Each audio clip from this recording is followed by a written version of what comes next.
طبعا حبيت اعملكم عزيزي المشاهد وصفة اخر الليل، بما انه ما عندي شي اعمله، واللي بيسأل ليش موطي صوتي عشان اهلي ما يصحوا يجوا يفضحوا عرضي.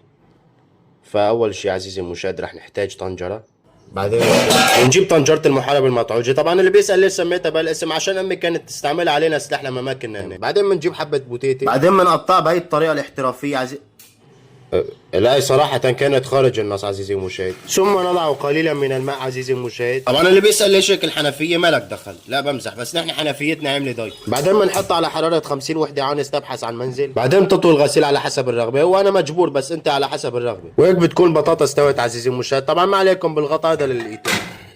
عن ابو طبعا هاي الوصفه بعملها لما ما بكون في اكل في البراد وما معي مصاري. اول شيء بنحط ملح، بعدين بنحط زيت وايد، بعدين طبعا الساعه 3 الفجر، وانا المشكله لما بسهر بصير بهلوس بتخيل اشياء غريبه. وهيك وصفتنا بتكون جاهزه. طبعا ما بعرف ايش هذا، المفروض تكون بطاطا، بس الصراحه كانت الوصفه رائعه، ما بنصح اي حدا يجربها، بس انا مضطر اكلها عشان ما انام برا. بس لا تحكم على الغلاف من كتابه، عشان لما دقتها فعلا.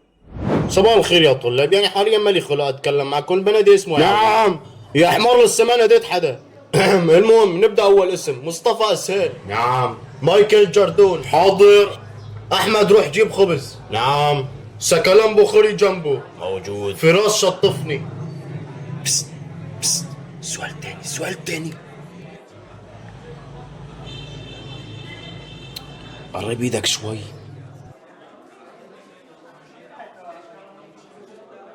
يا اخي انت ايش كاتب بالظبط؟ يلا عادي قلد المكتوب بس خلصنا. ماشي. يلا ثروات سحب الورقة، هات ورقتك. محمود مستكلم. نعم. جاستن همبرجر. حاضر. ماذا تناول الشاعر في ابيات القصيدة؟ سندويش فلافل استاذ. صح عليك يا ابني. السؤال اللي بعده، اعرب ما تحته كم. احكي لك نكتة. مرة واحد تقدم لوحدة بس اهله رفضوا لانه قالوا بدنا واحد متدين، قام راح اتدين منهم مصاري وهرب. خالد منقولي. نعم. سبايدر جربان. نعم. بكري ضيع كلسونه. ايش عم تعملون يا فقير؟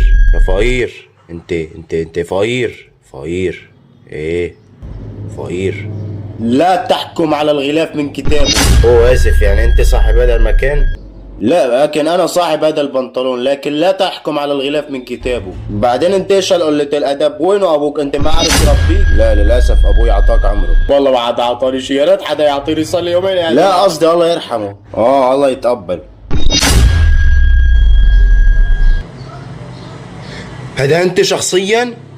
صار لي اسبوع بدور عليك وامنيتي اقابلك. شفت قلت لك لا تحكم على الغلاف من كتاب. هذا انت نفسك اللي سرقت بنطلوني يا ابن الكلب. تعال هون.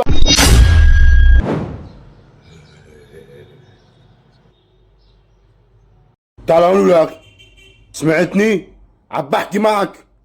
لك عم بحكي معك. انت ما انت عم ترد علي. ايش بدك؟ طيب بالله عليك لا تاذيني والله. بدي ترن لي على نانسي عجرم، ما عم ترد علي. طب كيف بدي ارن لك؟ ولا اوديك البرزخ. خلص ماشي.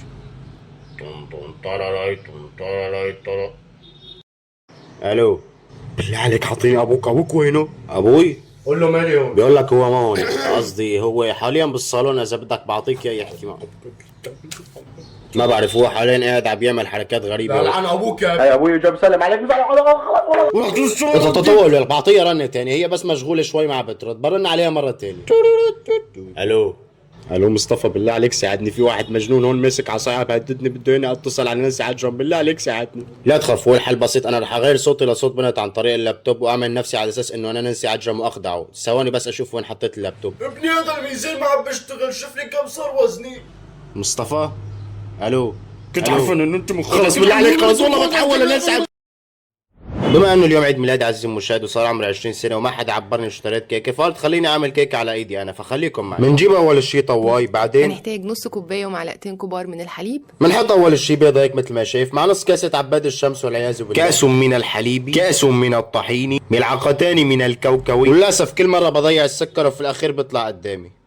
بنحط شوي منك عزيزي المشاهد، بنحركها لتصير معنا بهذا القوام عزيزي المشاهد، وبنحط موزي، بعدين بنغطيها وبنحطها على نار باردة لمدة ربع ساعة. بعدين بترقص الرقصة اللي بتجيك بدون سبب اخر الليل، ولحد ما تستوي الكيكة. قلت اورجيكم البي سي اللي اشتريته. عندكم هاي الشاشة وهي جميع القطع، وهذا هو البي سي، يعني حرفيا بشغل جميع الالعاب. شوفوا وبعد ربع ساعة هيك بتكون استوت كيكة. وحاليا لازم نعمل صوص الشوكولاتة، فحفظوا معي المكونات لانه مهم جدا. اول شيء بنجيب ملح شوي، بعدين شوي، وبنحط موزة، وهيك صار صوص الشوكولاتة جاهز. هو المفروض هيك تطلع النتيجة النهائية، بس عادي لا تحكم على الشكل عزيزي المشاهد، عشان حرفيا لما دوقته طلع فعلا لازم احكم على الشكل عزيزي المشاهد، لانه طلعت حيطة ملح بدل السكر. والمهم كل عام وانا بخير وانت بخير عزيزي المشاهد، ونستمر دائما بهي القناة.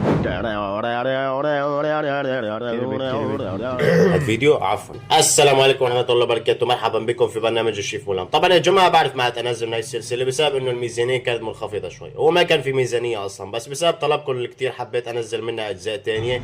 فاليوم رح ناخذ معكم وصفات جديدة، ورح ناخذ معكم اتصالات المشاهدين، وناخذ معنا اول اتصال جديد ونقول الو.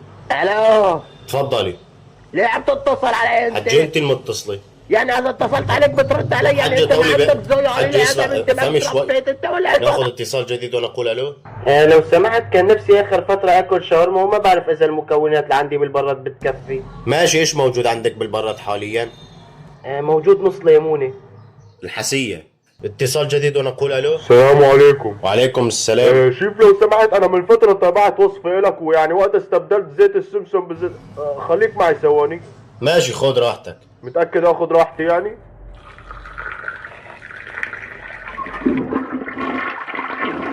ايش انت جاي تشخ؟ ناخذ اتصال جديد ونقول الو. السلام عليكم. وعليكم السلام. عادي احكي نكتة؟ لا. مرة خزان سأل خزان، قال له ليش ما عبى اشوفك؟ قال له والله ما عبى افضى.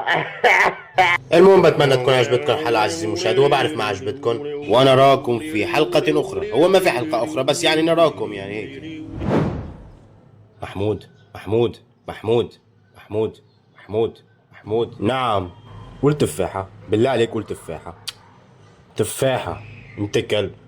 ايش دخل؟ 5 اشياء بنعملها بحياتنا اليوميه بشكل غلط. الجزء الثاني، واول غلط واغلبنا بيقع فيه لما تكسر غلط في البيت بالغلط، وقالك يعاقبوك عن طريق الحب المتبادل ما بينكم عشان ما ترجع تعيدها مره ثانيه، واخوك يشوف الموضوع يحزن عليك ويستغل الفرصه ويساعد ابوك هو كمان. هذا الشيء يدل انك بتحب ليونيل اكثر من ميسي. للاسف هاي الطريقه غلط. الطريقه الصح انك تلف ايدك بهذا الشكل عشان لما تيجي تعدي من جنب القنينه تسحب ايدك بهذا الشكل وتعرف تتحكم فيها، وهيك يصيروا اهلك يحبوك اكثر من اول. ثاني غلط ومع الاسف الكل بيقع فيه، لما يجي لعندك ضيف ما بتحبه وانت تكب عليهم الشوربه بالغلط. هذا الشيء يدل انك ما بتحسن معامله الضيف وبتحب الايفون اكثر من الرز بلبن. للاسف هاي الطريقه غلط. الطريقه الصح اذا اجى صاحب الايجار او في الباب في وشه ولا تخليه يدخل عشان هو نصاب وكل شهر بده يجي ياخذ منك الايجار. ثالث غلط ومع الاسف انا بس بوقع فيه، انك تتقاتل انت واخوك مين بده ينام على البلاطه البارده ويصير في بينكم مشاكل. هذا الشيء يدل على عدم الحب ما بينكم وانك شحات ما معك تشتري مكيف. الطريقه الصح انك تسرق البلاطه وتهرب برا البيت.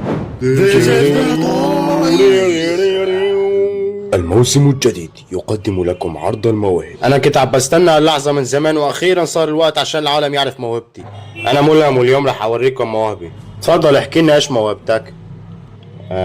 انا بعرف احرك اذني. حلو، طيب وريني. هي شوف بحركها. بتحب كمان احرك لك الثانيه؟ انا متاكد في ظلم في الموضوع، هدول اعداء النجاح ما بدهم يعني يشوفوني ناجح. انا ما بدي اشوفك اصلا، طلع برا. انت عدو النجاح، انت عدو النجاح. اللي بعده ايش عم تعمل انت؟ والله الناس بتتزحلق. لا بس يا هذا عم بدور على شغل. لا نحن ما عنا الشغل، بس انت قول لي ايش موهبتك؟ واضح عليك عندك مواهب كتير. موهبتي انا، طب هات محفظتك شوي. موهبتي هي انه شوف حاليا يعني شوف شايف المحفظة؟ شايف. اللي بعده عادي اجرب موهبتي مرة تانية. ممكن تعطيني مصاري عشان قسط الجامعة وهيك، عشان طالبين مني فلوس اخر فترة ويعني لازم ادفعهم.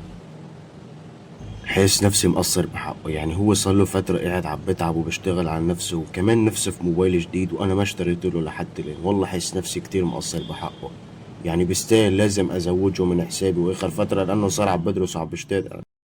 طبعا اليوم يا جماعة حبيت اخذكم معي جولة في النادي واوريكم مدربي، فخليكم معي. طبعا يا جماعة حبيت اعرفكم على المدرب تبعي. هذا المدرب تبعي، اعطيهم حكمة للناس. المهم بدأنا نسخن قبل التمرين، بعدين بدأنا نبرد قبل التمرين. فأول شي بدأنا بالبنش الواطي مثل ما شايفين بال20 عشان الحسد، بعدين قلنا نزود 10 كيلو زيادة، ولحد الآن لسه الوضع سهل عزيزي المشاهد. بعدين قلت خليني ألعب بال35 عشان البنش الواطي لازم تكون واطي معه، ومثل ما شايفين لحد الآن الوضع سهل، لا بمزح. بعدين أخذت 5 دقائق جري على المشاية مثل ما شايفين، بعدين رحنا، بعدين لعب، وهيك أخذت آخر أداء عزيزي المشاهد. المهم خلصنا التمرين عزيزي المشاهد، وحبيت اعطيكم حكمه ثانيه من حكم مدربي. اعطيهم حكمه. وهيك بكون خلصت يومي في النادي عزيزي المشاهد. العبادة ثم الرياضة. روح سلم على جدك يلا. شلونك مين جدو؟ هذا المنقولي جابك لعندي انت؟ انا ابن بنتك انا. كذاب، ابن بنتي لسه في الابتدائي ما مع الكلام خلص. صار له 15 سنة انا حاليا. المهم يعني انت ليش جاي؟ ايش بدك مني يعني؟ لا بس حبيت اسلم عليك. كذاب، انت جاي مشان تاخذ عيدية. ايه بدي عيدية. ايه ما في. خلص تعال لا تزعل، خلصنا. خود. ايش بدي اعمل لا فيها؟ تكملش حدا عم بتشرد ومنشي ولك يلا. مين كمان هذا ما حدا اعطاك عيدية اليوم ما هيك؟ ايه وانا كمان ما راح اعطيك. لا خلص بمزح معك لا تزعل. تسلم يا اخي لا تكلف نفسك والله ما بدي. ومين قال راح اعطيك اصلا؟ انا كنت قاعد عم بحكطي. ليش هيك دكتور قاعد فوق؟ لانه دارس بالتعليم العالي ومثل ما شايف اخذ الشهادات العليا. المهم انت ليش جاي يعني؟ لا انا جاي انا وصاحبي لانه بدي اكشف، لانه صار معي اخر فتره ضعف نظر. مين قال انا معي ضعف نظر؟ على فكره انا نظري كويس. انا واقف هون على فكرة انا نظري كويس. انا واقف وراك. على فكره خلصونا انا مالي فاضي هالكلام، انا مستعجل ما شايفين الزحمه اللي وراكم؟ عادي تعطوني 5. لا المهم انا راح اعمل لك اختبار نظر على السريع عشان اشوف اذا نظرك سليم ولا محمد. الدكتور ليش في منك 2 ولا انا نظري فيه شيء؟ لا هذا اخوي هذا. المهم ركز معي منيح. ايش هذا الحرف؟ بست. ايش عم تغشش فيه؟ هذا اختبار فحص نظر ما بصير تغششه. لا خلص اسف. المهم ايش هذا الحرف؟ بست. عادي تعطيني 5. المهم ايش هذا الحرف؟ حرف السيادة، حرف السي. شوف هاي الحركة تعلمتها على النت، انت حط ايديك ورا ظهرك بس وغمض عيونك. هاي شوف ايش مكتوب هون. مكتوب نيزك سوف يضرب الارض بعد 5 مليون سنة. شفت قلت لك كله من تحت راسك، صار لي ملامحها بقول لك كب الزبالة وانت ما عم ترد علي، انبسطت تشوف ايش رح يصير فينا؟ عادي تعطيني قسط الجامعة، صار هذا الشهر الخامس اللي ما دفعت فيه القسط. ما معي غير 5 حاليا. ايش بدي اعمل بالخمسة انا؟ ما بدك تصطفل براحتك، خلص برجع برجع. لا خلص باخده ماشي. هاي خود ما لقيت نص التاني فلزات مع بنكش بودرة، مشي حالك فيه على الاقل تستفيد منها باكثر من شيء. ايش هالصوت هذا؟ ايش هالصوت ولك؟ وينه اخوك؟ ايش عملتوا؟ لا ما في شيء، هو بس نايم هيك شوي وبيصحى.